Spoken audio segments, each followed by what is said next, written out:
Everyone, तो आज हम देखने वाले हैं एजुकेशनल साइकोलॉजी, उसका मीनिंग, नेचर और स्कोप। So let's see. सबसे पहले इंट्रोडक्शन। जो एजुकेशनल साइकोलॉजी है वो एक ब्रांच है साइकोलॉजी में जो स्टडी करती है कि लोग जो हैं किस प्रकार से लर्न करते हैं with in the educational setting. ये फोकस करती है कि किस प्रकार से हम स्टूडेंट्स जो हैं वो सीखते हैं, लर्न करते हैं, ये थिंक करते हैं, ये याद करते हैं या बिहेव करते हैं। और ऑल्सो कि किस प्रकार से जो टीचर हैं वो एक क्रिएट करते हैं बेस्ट इन्वायरमेंट फॉर लर्निंग। जो एजुकेशनल साइकोलॉजी है वो क्या है? साइंटिफिक स्टडी है ह्यूमन लर्निंग की और बिहेवियर की। कहाँ पे? एजुकेशनल सिस्टम में या एजुकेशनल सिचुएशंस में। जो एजुकेशनल साइकोलॉजी है वो क्या है? ओवरऑल डेवलपमेंट और मॉडिफिकेशन है किसका? बच्चे के बिहेवियर का। ये जो है हेल्पफुल है किसके लिए? ग्रोथ के लिए, हेरिडिटी के लिए। जो एजुकेशन है वो कंसिस्ट करती है दो वर्डों को मिला के बनती है, that is education and psychology. यहाँ पे एजुकेशनल साइकोलॉजी। सो एजुकेशन क्या है? Overall development. और साइकोलॉजी क्या है? स्टडी ऑफ ह्यूमन बिहेवियर और science of behaviour and experience. तो जब भी हमें क्वेश्चन आएगा तो हम इंट्रोडक्शन में ये सारी चीज़ें लिखेंगे। फिर उसके बाद हम जो है कुछ डेफिनेशंस देंगे।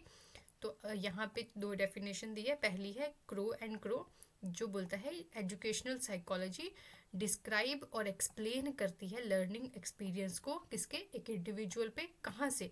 बर्थ से लेके डेथ तक या ओल्ड एज तक। ठीक है। फिर उसके बाद आता है Skinner.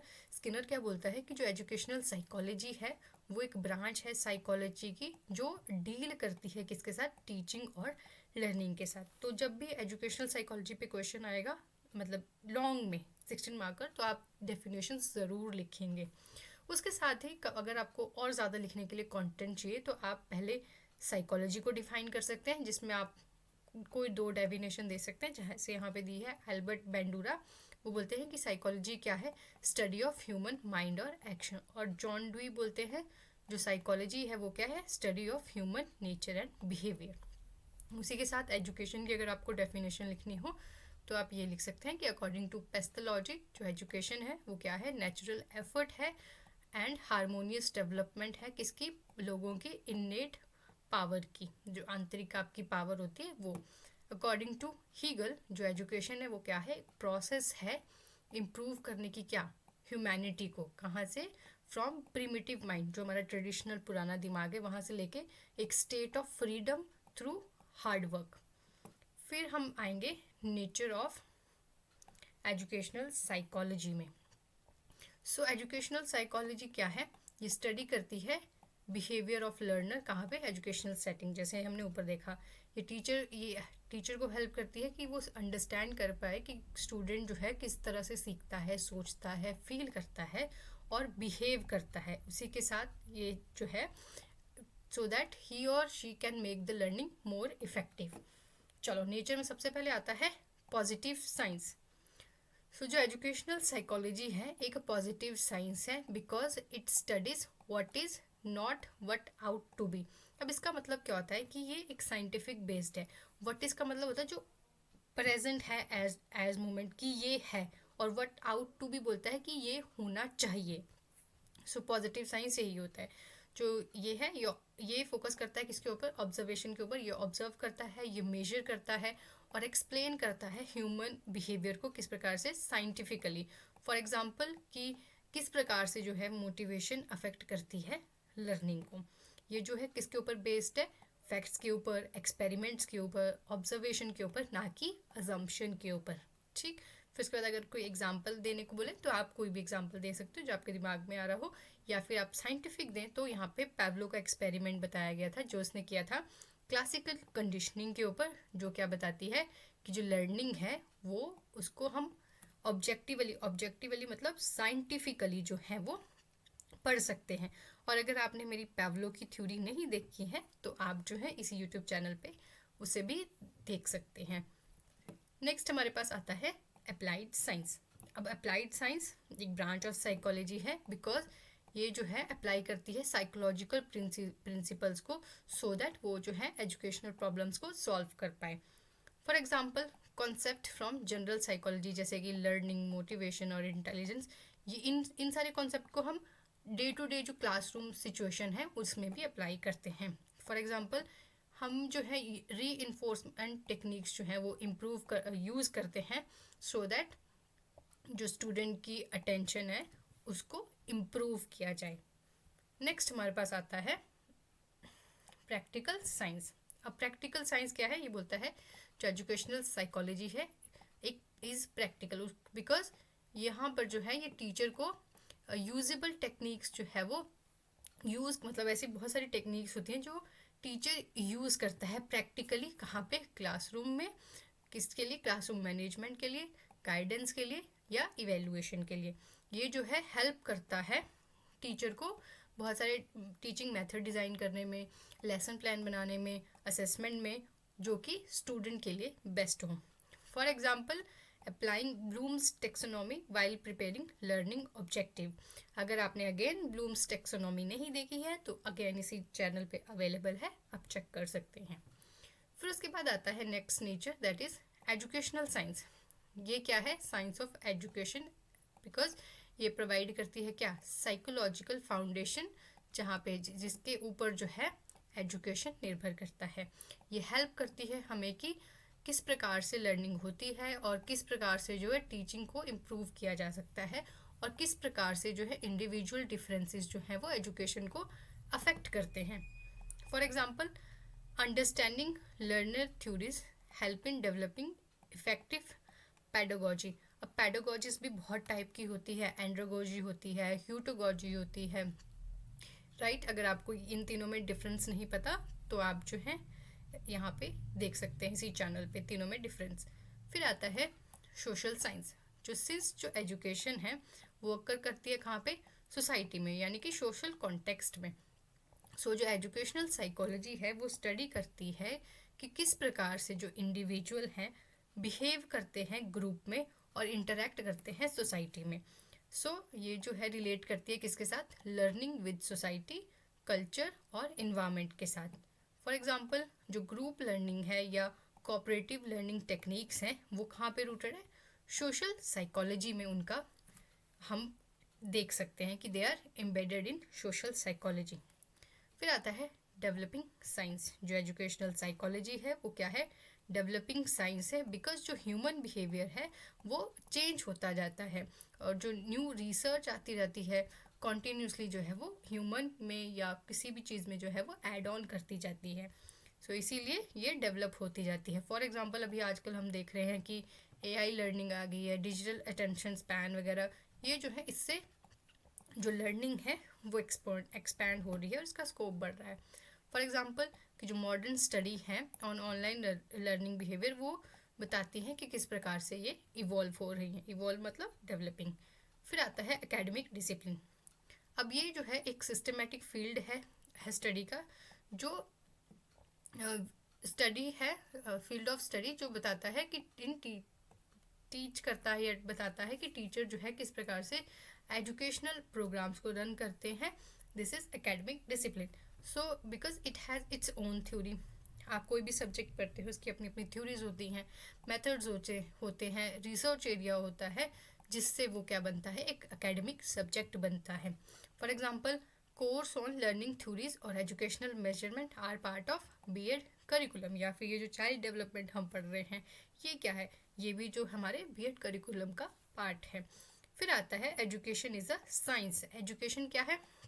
Scientific method, scientific approaches को यूज़ करता है, जैसे कि ऑब्जर्वेशन को, एक्सपेरिमेंट को और टेस्ट करता है सो दैट टीचिंग और लर्निंग को इम्प्रूव किया जा सके।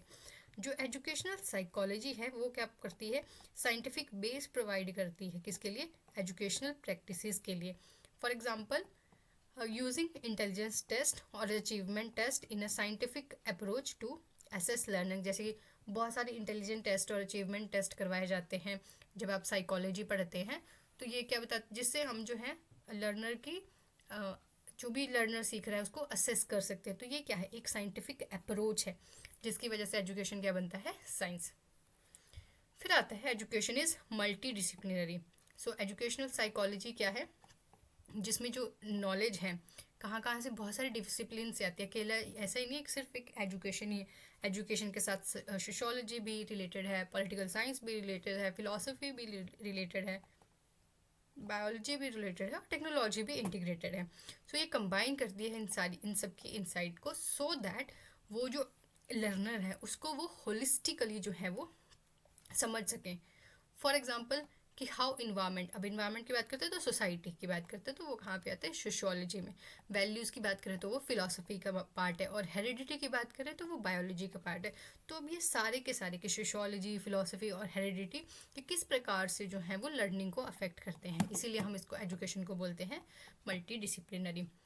फिर आता है एजुकेशन कंडक्ट रिसर्च।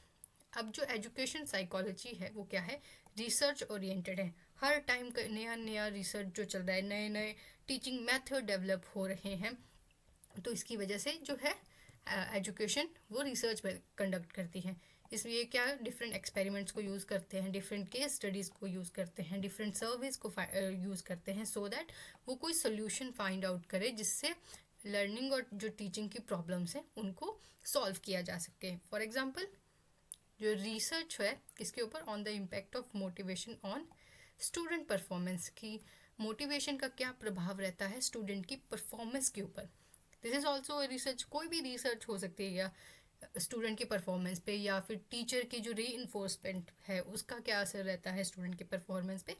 सो वो आप लिख सकते हो।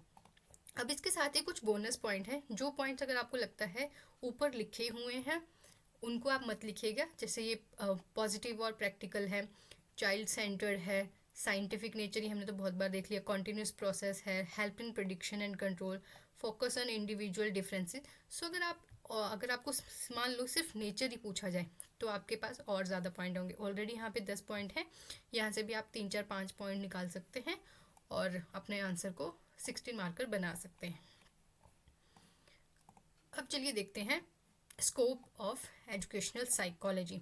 जो स्कोप का मतलब क्या होता है कि जो एरिया और जो इसके अंदर जो है हम स्टडी कर सकते हैं, कितना एरिया वो कवर करती है, क्या क्या जो इसके एस्पेक्ट हैं वो कवर करता है।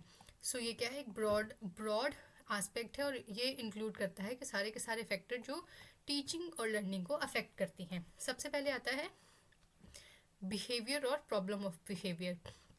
सो जो एजुकेशनल साइकोलॉजी है वो क्या करती है, स्टडी करती है किसको, नॉर्मल क्लासरूम को, बिहेवियर को भी और बिहेवियर प्रॉब्लम्स को भी।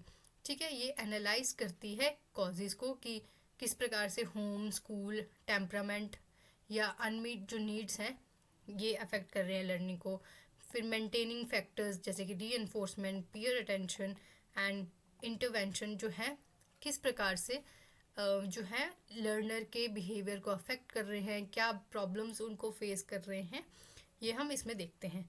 सो ये इम्पॉर्टेंट क्यों है, जो टीचर है उनको ये पता होना चाहिए, उनको ये आइडेंटिफाई करना आना चाहिए कि जो बिहेवियर है लर्नर का किस प्रकार से अफेक्ट हो रहा है, सो दैट वो जो है डिफरेंट स्ट्रेटजीज अप्लाई कर सके और एक जो है अच्छा क्लासरूम इन्वायरमेंट जो है बना सके।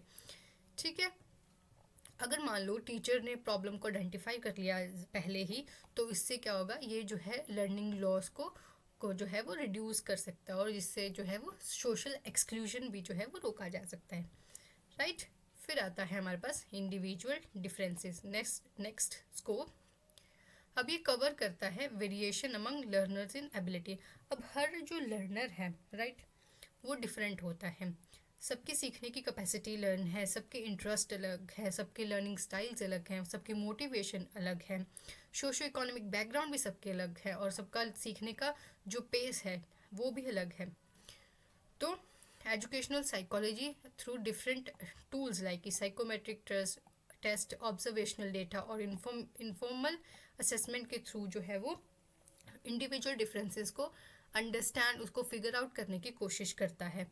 ठीक है, और इंडिविजुअल जो डिफरेंसेस है बहुत सारे कॉजेज की वजह से हो सकते हैं, हेरिडिटी हो सकती है, इन्वायरमेंट हो सकता है, प्रायर लर्निंग एक्सपीरियंस हो सकता है और कल्चर भी कोई अफेक्ट कर सकता है।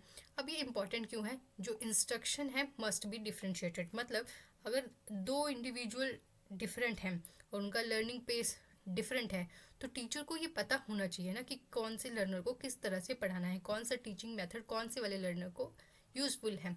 सो एजुकेशनल साइकोलॉजी इसमें हेल्प करती है। फिर हमारे पास आता है डेवलपमेंटल स्टेज।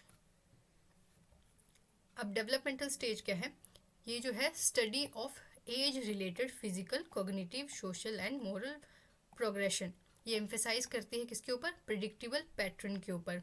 और and sensitive period for certain skill. जो डेवलपमेंट है वो देखी जाती है कहाँ पे? Is seen as a interaction of maturation and experience. Development क्या है? मैच्योरेशन और विद एक्सपीरियंस हम सीखते हैं। अब development stages, different different stages होते हैं, जैसे हमने पियाजे का देखा हुआ है, वाइगोत्स्की का देखा हुआ है, एरिक्सन का देखा हुआ है। तो अगर टीचर को पता है कि ये ऐसी ऐसी डिफरेंट डेवलपमेंटल स्टेजेस हैं, तो इससे क्या होगा? वो जो है टीचर अच्छे से अपना करिकुलम प्लान कर पाएगा। बिकॉज एक केजी में पढ़ रहे बच्चे और एक 10th में पढ़ रहे बच्चे और एक ग्रेजुएट कर रहे बच्चे को डिफरेंट डिफरेंट तरह की टीचिंग मेथड्स की ज़रूरत होती है।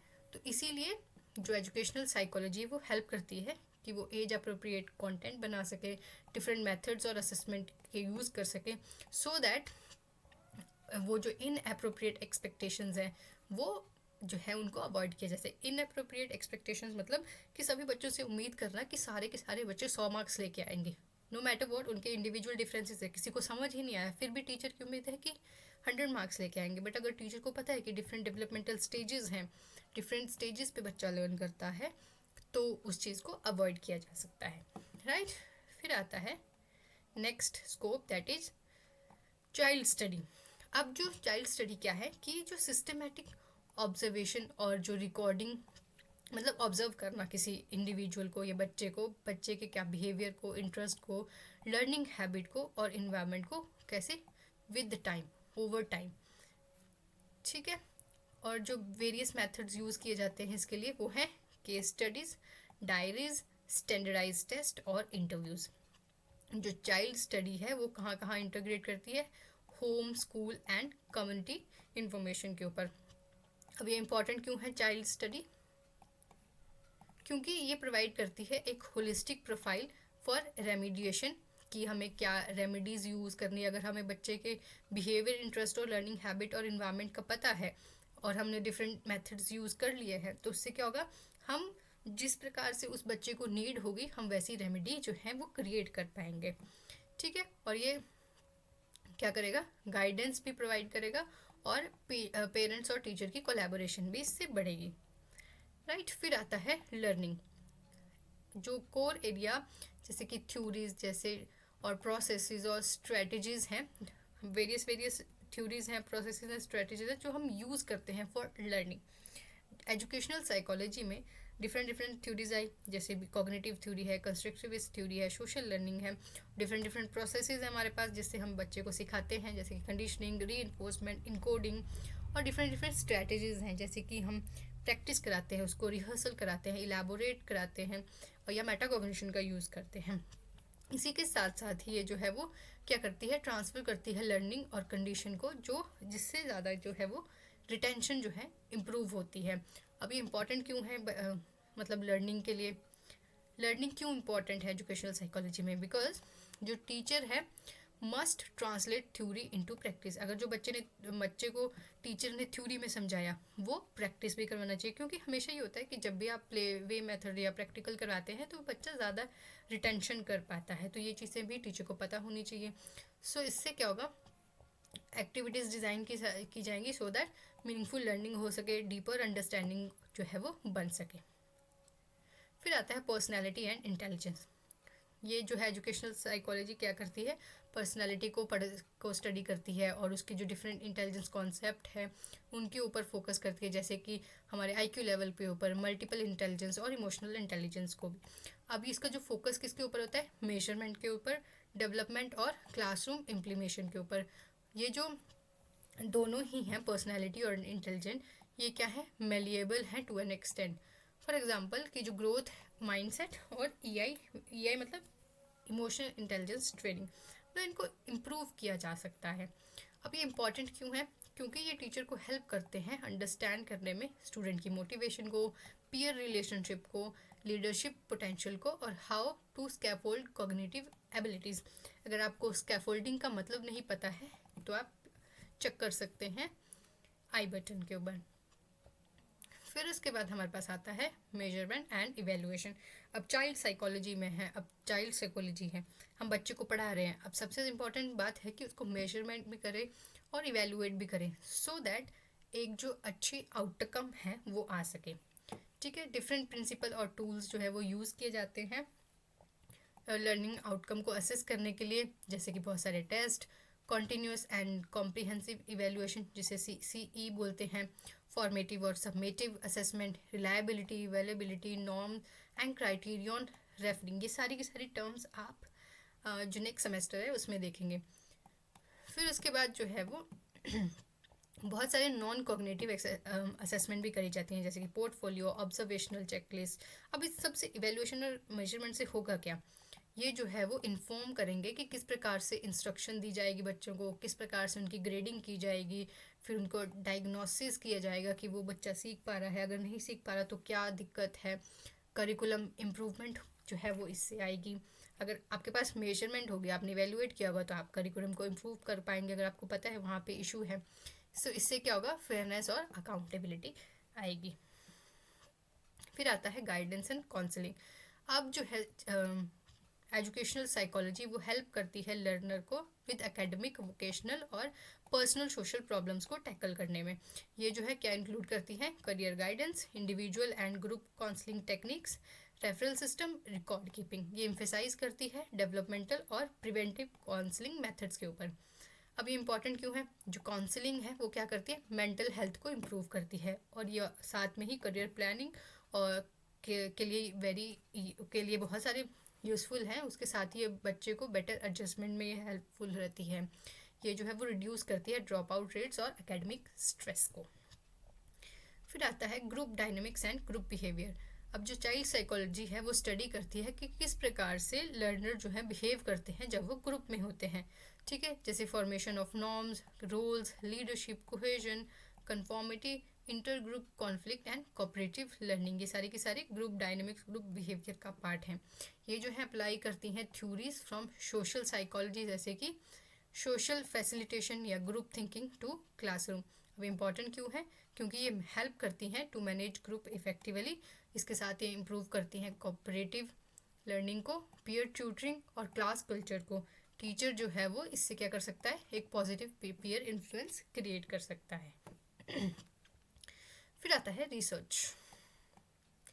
अब जो चाइल्ड एजुकेशनल साइकोलॉजी है वो फोस्टर करती है क्या, एक systematic inquiry into teaching learning problems. अभी कैसे होगी, जब हम रिसर्च करेंगे तो हमारे पास टीचर लर्निंग प्रॉब्लम्स आएगी। अब टीचर लर्निंग प्रॉब्लम्स आएगी तो हम उनके लिए सोल्यूशन फिगर आउट करेंगे। तो सोल्यूशन कहाँ से आएगा, एक्सपेरिमेंट करके, सर्वे करके, कोई केस स्टडी करके या एक्शन रिसर्च करके। इसी के साथ ये एम्फेसाइज करती है किसके ऊपर, एविडेंस बेस्ड प्रैक्टिस के ऊपर, और ये रिसर्च को यूज़ करती है सो दैट ये जो है एक बेटर और इन्फॉर्म पैडागोजी बना सके। पैडागोजी मतलब बच्चों के लिए जो करिकुलम बनाया जाता है उसको। फिर ये इम्पॉर्टेंट क्यों है, क्योंकि टीचर और जो एजुकेटर हैं वो रिफ्लेक्टिव प्रैक्टिशनर होते हैं जो टेस्ट और रिफाइन करते हैं इन सारे मेथड्स को। ठीक है, जैसे कि एक्शन रिसर्च ये इम्प्रूव करती है क्या, लोकल प्रैक्टिस को।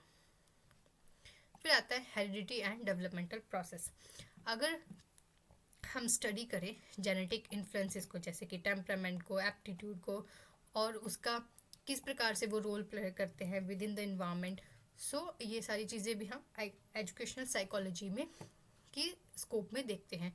ये फोकस करता है कि किस प्रकार से हेरिडिटी जो है एक पोटेंशियल सेट करती है और इन्वायरमेंट जो है वो शेप करता है through stimulation, nutrition and schooling. ये टीचर को हेल्प करती है सो दैट एक रियलिस्टिक एक्सपेक्टेशन सेट की जाए, सो दैट एक जो है बच्चों के लिए एक अच्छा इन्वायरमेंट जो है वो डेवलप किया जाए, सो दैट उनकी ग्रोथ हो और डेवलपमेंट हो। फिर आता है इंस्ट्रक्शनल डिज़ाइन। अब जो एजुकेशनल साइकोलॉजी है वो एक सिस्टमेटिक प्लान करती है किसका, इंस्ट्रक्शंस का, ऑब्जेक्टिव्स का और सीक्वेंसिंग का। ठीक है, इसके साथ साथ ही learning activities, resources, media and evaluation.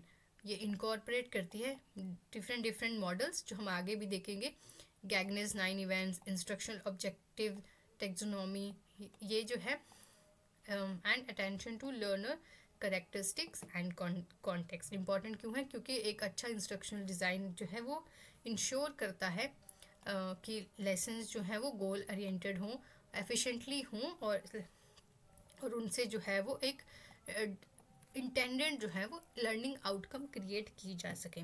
फिर आता है असेसमेंट। अब assessment it overlaps with measurement, मतलब हमें लगता है कि असेसमेंट और मेजरमेंट एक जैसी हैं, बट थोड़ा थोड़ा उनमें डिफरेंस होता है, ठीक है।